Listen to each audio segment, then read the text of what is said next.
Hello students, कैसे हैं आप लोग। आज मैं आपके साथ मोशन चैप्टर डिस्कस करने जा रहा हूं। केवल डिस्कस करूंगा, ध्यान से सुनिएगा। मोशन चैप्टर स्टार्ट करूं इससे पहले मैं आपको फिजिकल क्वांटिटी के बारे में बताता हूं। फिजिकल क्वांटिटी, बहुत सी फिजिकल क्वांटिटी है। मास, length, weight, force, velocity, etc. Number of physical quantities are there, right? Students, जब हम फिजिकल क्वांटिटी की बात करते हैं तो इनमें से फिजिकल क्वांटिटी का जब हम क्लासिफिकेशन करते हैं तो फिजिकल क्वांटिटी को हम दो पार्ट में डिवाइड करते हैं। पहली फिजिकल क्वांटिटी है कौन सी? Scalar physical quantity. और दूसरी फिजिकल क्वांटिटी है वेक्टर क्वांटिटी। स्टूडेंट्स, आज के लेक्चर को केवल सुन करके समझने की कोशिश करिएगा और चैप्टर आपका है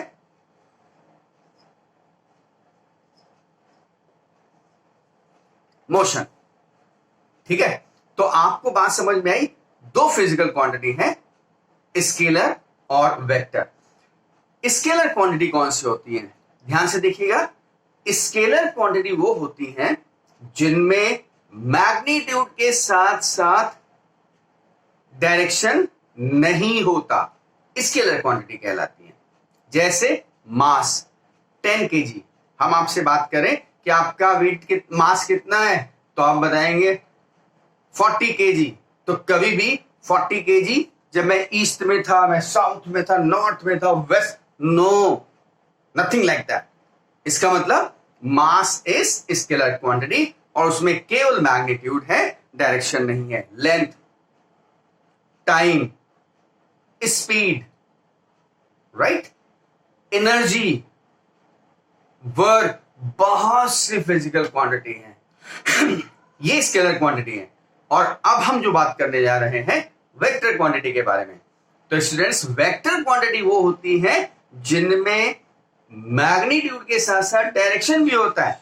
जैसे मैं आपसे कहूं कि बेटा खड़े होइए क्लास में और जाइए आप 25 न्यूटन का फोर्स लगाइए, तो सबसे पहले आपका क्वेश्चन होगा कि कहां? तो मैं बोलूंगा वॉल पे, दीवार पे। और इस कमरे में आपके जहां भी आप बैठे हैं वहां 4 दीवार हैं, 4 वॉल्स हैं। तो आप पूछें किस वॉल पे, तो जब मैं कहूंगा इधर, ये इधर, ये इधर, जब मैं डायरेक्शन बताऊंगा, इसका मतलब फोर्स एक ऐसी फिजिकल क्वांटिटी है जिसमें डायरेक्शन भी होता है। तो अभी बात क्लियर हो गया। तो वेक्टर क्वांटिटी वो क्वांटिटी होती है जिनमें मैग्नीट्यूड के साथ साथ डायरेक्शन भी होता है। अब एग्जांपल देखते हैं हम लोग। जैसे डिस्प्लेसमेंट, सुनते जाइएगा। Displacement, velocity, force, acceleration, momentum, etcetera. तो नंबर ऑफ फिजिकल क्वांटिटीज हैं। ठीक है, स्केलर और वेक्टर। ठीक है, अब मैं जब शुरुआत करता हूं तो जैसे मैं कुछ बात करता हूं। दूसरा क्लासिफिकेशन इसका है कि कुछ फिजिकल क्वांटिटी कौन सी होती है? फंडामेंटल। कुछ क्वांटिटी डेराइव्ड होती है। फंडामेंटल कौन सी होती है? जो किसी और फिजिकल क्वांटिटी से मिलके नहीं बनती। और ये फिजिकल क्वांटिटी हमारी क्या है? Fundamental quantity. जैसे मास, लेंथ, टाइम, ये 3 मेन है। इसके अलावा भी electric current, temperature, luminous intensity and amount of substance, ये 7 फिजिकल क्वांटिटी है जो हमारी फंडामेंटल है। और फिर डेराइव्ड कौन सी है? जो इन सातों से मिलकर बनती है। यानी derived quantities are those which are found with the help of fundamental quantity, right. कौन कौन सी है? इन 7 के अलावा जितनी भी है, speed, velocity, force, acceleration, work, energy, power, pressure, etcetera. Yes, समझ में आ गया। तो अब मैं आपको शुरुआत करता हूं बेसिक से लेकर के। जैसे मैं बात करूं डिस्टेंस और डिस्प्लेसमेंट की, तो देखिए मैं यहां से स्टार्ट ये करता हूं, यहां तक जाता हूं 20, 40, 60, 80, 100। अब कोई ऑब्जेक्ट स्टार्ट करता है यहां से और चलता हुआ 100 तक जा रहा है, ठीक है। तो अब इसका डिस्टेंस क्या होगा? तो डिस्टेंस क्या है? डिस्टेंस पहली बात स्केलर क्वांटिटी है और डिफाइन करने पे इसे कहा गया है पाथ लेंथ। यहां से यहां तक का पाथ हुआ इसकी लेंथ, और ये अगर हम मीटर में बात करें तो डिस्टेंस कितना हुआ? डिस्टेंस हो गया आपका 100 मीटर। अब इसी में डिस्प्लेसमेंट की बात करें तो डिस्प्लेसमेंट क्या है? जो डिस्प्लेसमेंट वेक्टर क्वांटिटी है, ठीक है, और इसको बोलते हैं shortest distance between starting point and and point. अब अगर मैं इसी पर्टिकुलर पाथ की बात करूं तो स्टार्टिंग पॉइंट और एंड पॉइंट स्ट्रेट लाइन है, तो शॉर्टेस्ट डिस्टेंस भी तो 100 मीटर ही होगी। यस, तो इसका मतलब डिस्प्लेसमेंट कितना हो गया? ये भी 100 मीटर हो गया, राइट। अब इसके बाद कहते हैं कि अगर एक कोई यहां से चलता है और यहां से जा करके और उसके बाद वापस आ करके यहां पे रुकता है, तो ये स्टार्टिंग पॉइंट है और ये फाइनल पॉइंट है। अब आप बताइए इस केस में डिस्टेंस कितना होगा? तो डिस्टेंस 0 से चलता है, 0 से चलता हुआ 100, फिर 20 + 20 40, यानी 100 + 40, तो डिस्टेंस सेकंड केस में कितना है? 140 मीटर, ठीक है।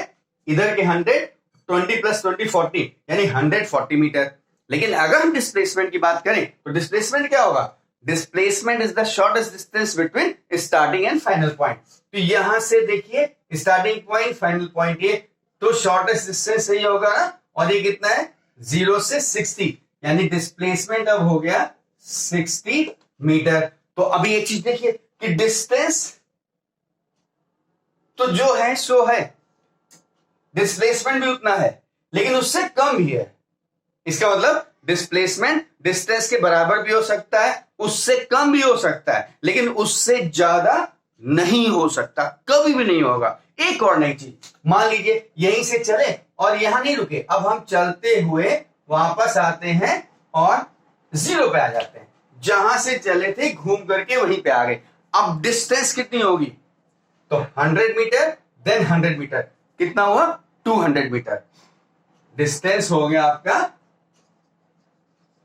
200 मीटर। लेकिन डिस्प्लेसमेंट क्या हुआ? डिस्प्लेसमेंट क्या है? Shortest distance between starting and and point, यानी यहीं से चला था यहीं पे आ गया, तो जहां से चला वहीं आ गया, शॉर्टेस्ट डिस्टेंस 0 हो गई ना, तो डिस्प्लेसमेंट हो गया 0। तो इस बेसिस पे हम लोग कह सकते हैं कि डिस्प्लेसमेंट डिस्टेंस के बराबर भी हो सकता है, उससे कम भी हो सकता है, और 0 भी हो सकता है, लेकिन डिस्टेंस से कभी भी ज्यादा नहीं होगा, ठीक है। और दूसरी चीज, डिस्प्लेसमेंट 0 कब होगा? तो जहां से चलता है वापस वहीं पे आ जाए, तब तो डिस्प्लेसमेंट 0 हो गया। अब इसका कोई एग्जांपल देखिए, तो अगर मैं यहां से एक ऑब्जेक्ट ऊपर फेंकता हूं तो ये ऊपर जाएगा और वापस फिर वही ग्राउंड पे आ जाएगा, तो इस कंडीशन में डिस्प्लेसमेंट कितना हो जाएगा? 0। लेकिन डिस्टेंस कितना होगा? अगर ये h है तो h इधर h, यानी 2h, तो डिस्टेंस 2h और डिस्प्लेसमेंट 0 इस वर्टिकल केस में। या दूसरा केस देखिए, सर्कुलर पाथ पे चल रहे हैं हम लोग यहां से यहां तक, ये है, मान लीजिए सेंटर है और यहां से ए से चलते हैं, तो यहां से चल करके वापस यहां ए पे आ जा रहे हैं, चलते हुए जा रहे हैं और वापस ए पे आ जा रहे हैं, तो एक चक्कर पूरा हो गया ना, एक राउंड पूरा हो गया। अब डिस्प्लेसमेंट क्या हुआ? जहां से चला था वहीं आ गया, तो डिस्प्लेसमेंट इज 0। और डिस्टेंस कितना होगा? अब तो सर्कुलर पाथ है ना, तो सर्कुलर पाथ का सर्कमफेरेंस ही तो होगा ना, और सर्कमफेरेंस कितना होगा? अगर इतना इसका रेडियस r है तो distance is equal to 2πr, right.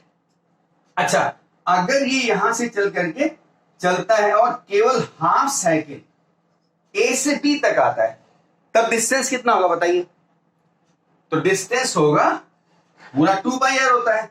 अब कितना हो जाएगा? 2πr का आधा, यानी नाउ यहां से यहां तक की डिस्टेंस कितनी है? πr। और डिस्प्लेसमेंट कितना होगा? डिस्प्लेसमेंट क्या है? शॉर्टेस्ट डिस्टेंस, तो डिस्प्लेसमेंट a और b, यानी स्ट्रेट लाइन, तो डिस्प्लेसमेंट क्या हो जाएगा?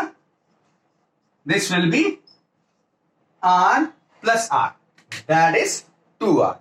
बात समझ में आ गया? वीडियो को फिर से देखिएगा, अगर जरा सा भी डाउट हो तो वीडियो को पलटिए और फट से देखिए, थोड़ा सा बैक करिए, देख लीजिए। तो displacement is your 2r। Clear? ठीक, तो ये डिस्टेंस डिस्प्लेसमेंट हो गया। ऐसे ही मैं आपको एक डिस्कस करता हूं स्पीड और वेलोसिटी की बात। अच्छा, जहां आपको कुछ समझने की जरूरत हो वीडियो को पॉज करिएगा, नोट कर लीजिएगा, राइट? केवल आज मैं आपको लेक्चर दे रहा हूं, शॉर्ट लेक्चर, और इस लेक्चर में बहुत से कॉन्सेप्ट क्लियर करूंगा, ठीक है? ऐसे ही जब हम डिस्टेंस और डिस्प्लेसमेंट की बात करते हैं तो स्पीड और वेलोसिटी की, तो स्पीड क्या है? Distance upon time. Speed is equal to distance upon time. और जब वेलोसिटी की बात करूंगा तो velocity is equal to displacement upon time, ठीक है ना? अब डिस्टेंस स्केलर है तो स्पीड क्या हो गई? स्केलर।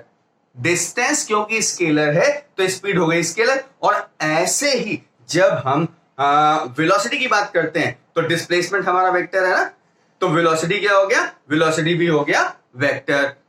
क्लियर? इसका मतलब speed scalar, velocity, speed scalar, velocity vector. अब कैसे कहेंगे? जैसे मैंने कहा कोई बाइक 45 किलोमीटर पर आवर की स्पीड से चली जा रही है, तो ये क्या बताया गया? ये है स्पीड, राइट? और अगर मैं कहूं कि कोई बाइक 45 किलोमीटर की स्पीड से साउथ डायरेक्शन में चली जा रही है, यानी 45 मैग्नीट्यूड के साथ साथ डायरेक्शन भी आ गया, तो now it is your what? It is vector. और यानी ये हो गया वेलोसिटी, ठीक है? तो अब ये बात तो समझ में आ गई ना? अब देखिए, मैं 2-3 ग्राफ बताने की कोशिश कर रहा हूं, समझने की कोशिश करिएगा। शॉर्ट लेक्चर है, कोई दिक्कत नहीं। जैसे एक ये है डिस्टेंस टाइम ग्राफ। देखिए, अगर ये ग्राफ इस तरीके से है, इसका मतलब क्या हुआ? हर टाइम पे यहां ये डिस्टेंस इतनी ट्रेवल की ना इसने, यहां पे भी इतनी डिस्टेंस, यहां पे भी, यहां पे भी। इसका मतलब ये ग्राफ बता रहा है कि डिस्टेंस कांस्टेंट है, तो बॉडी कहां है? रेस्ट में, ठीक? दूसरा, हटा करके इसको बता रहा हूं कि अगर मैं एक ग्राफ ले लेता हूं इस तरीके से, तो ये क्या होगा? क्या ये ग्राफ पॉसिबल होगा? नहीं, क्योंकि ये एक ही टाइम पर अलग अलग डिस्टेंस बता रहा है, और जो कि पॉसिबल नहीं है। एक ग्राफ फिर क्या हो गया? एक ग्राफ मेरा स्लैंट होता है, तो स्लैंट में अगर स्ट्रेट लाइन है, इसका मतलब इस टाइम पर डिस्टेंस इतनी, इस टाइम पर डिस्टेंस इतनी, इस टाइम पर डिस्टेंस इतनी। इसका मतलब अगर स्ट्रेट लाइन है तो यूनिफॉर्म मोशन को बताएगा, राइट? स्ट्रेट लाइन का मतलब यूनिफॉर्म मोशन डिस्कस करता है। अच्छा, अब इस ग्राफ से हम क्या निकाल सकते हैं? डिस्टेंस टाइम ग्राफ से हम लोग निकाल सकते हैं वेलोसिटी। कैसे? स्लोप निकाल लीजिए। मान लीजिए हमने एक पॉइंट ए ये ले लिया और दूसरा पॉइंट बी ये ले लिया, तो यहां से यहां तक का देखिए, ये क्या चीज होगा? ये होगा डिस्टेंस, और ये यहां से कहां, यहां तक का क्या होगा? टाइम। तो डिस्टेंस अपॉन टाइम क्या होता है? Distance upon time is equal to speed, ठीक है? तो इसका मतलब डिस्टेंस टाइम ग्राफ से हम स्पीड निकाल सकते हैं। और कैसे? परपेंडिकुलर अपॉन बेस, ये फाइंड करके, ठीक है? बात समझ में आ गया? अब हम दूसरा ग्राफ डिस्कस करने जा रहे हैं, जो ग्राफ है, फटाक से पॉज करके नोट कर लीजिएगा, ठीक है? बार बार नहीं बोलूंगा, वीडियो पॉज करिए, कोई चीज डाउट हो बार बार पलट करके वीडियो देखिए, ठीक है? बैक करके वीडियो देखिए, समझ में आएगा। अब देखिए, जब मैं आपसे कहता हूं कि ये तो डिस्टेंस टाइम था, अब मैं ग्राफ ले रहा हूं वेलोसिटी टाइम। अब वेलोसिटी टाइम ग्राफ ले लिया मैंने, और मैंने कहा ये ग्राफ हमारा इस तरीके से, तो ये क्या बताएगा?